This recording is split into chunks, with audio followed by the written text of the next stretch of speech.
It is D-Day for Manchester United, and the D, of course, stands for dividends, as today, the worst kept secret in football has come out.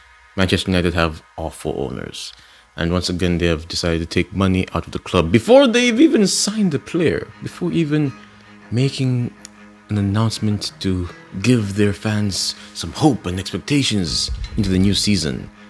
The Glazers have decided to take out £11 million from Manchester United. Now, we of course knew that this was going to happen. We expected it to be today, and lo and behold, the day of reckoning has arrived.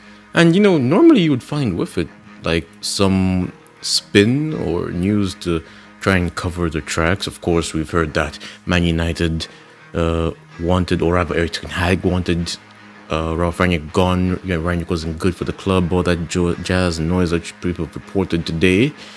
Of course, it's just news to cover up the fact that once again, the bum owners of this club are treating this proud football club as its financial toy, as just another thing where it can squeeze as much money out of it as it wants. And kudos for them, it's a business. They have all the rights, they're within their rights.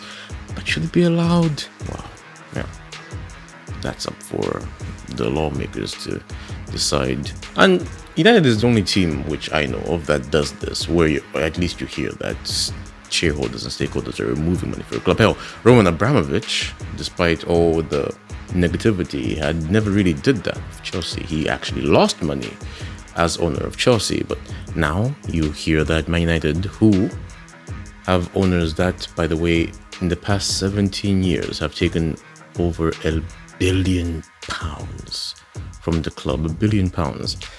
You can argue that they've spent £1 billion before, but for the club. But like Richard Arnold said recently, you go into the training ground, you walk around, you ask yourself, where has the £1 billion gone? Pogba? He just went away on a free transfer, giving a tell-all documentary, which really doesn't really tell much other than the fact that he's a colossal prick. Something we all knew. I mean, Pogba for Juventus, so good for them. You have Alexis Sanchez, he was bought on a free, but my gosh, like, what was all that thing? He was worth £500,000 a week. Like, it's not great, really.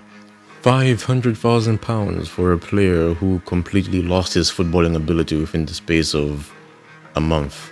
He was a better pianist than he was a football player, but you've heard that joke plenty of times already. And now we're back in this situation where Manchester United fans find themselves without any hope, without any joy going into the next season.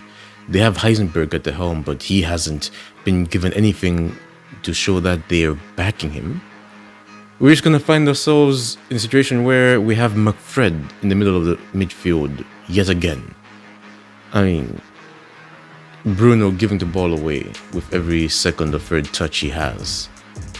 They wanted De Jong, they probably will get De Jong, but really at what costs?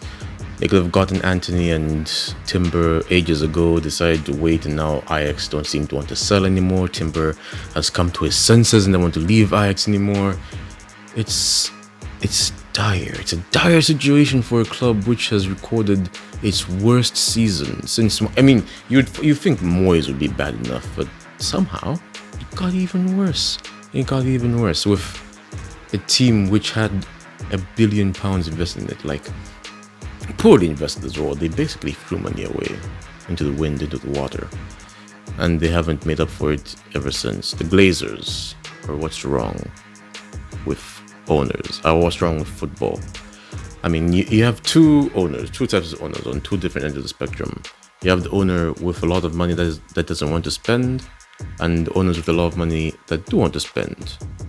Oddly enough, you find these same type of owners in one city, Manchester City and United. And you can argue that both owners are a problem in today's football society. It's there for everyone to see.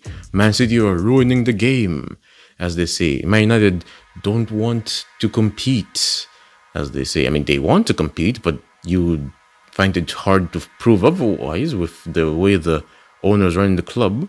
And once again, dividends been removed from the club before even signing a player. But is it that bad, really? I don't know. Tell me what you think in the comments. Please do not forget to leave a like and share the video. Once again, please subscribe. It truly helps the brother out. This has been Dex. Thank you for watching. Dex out.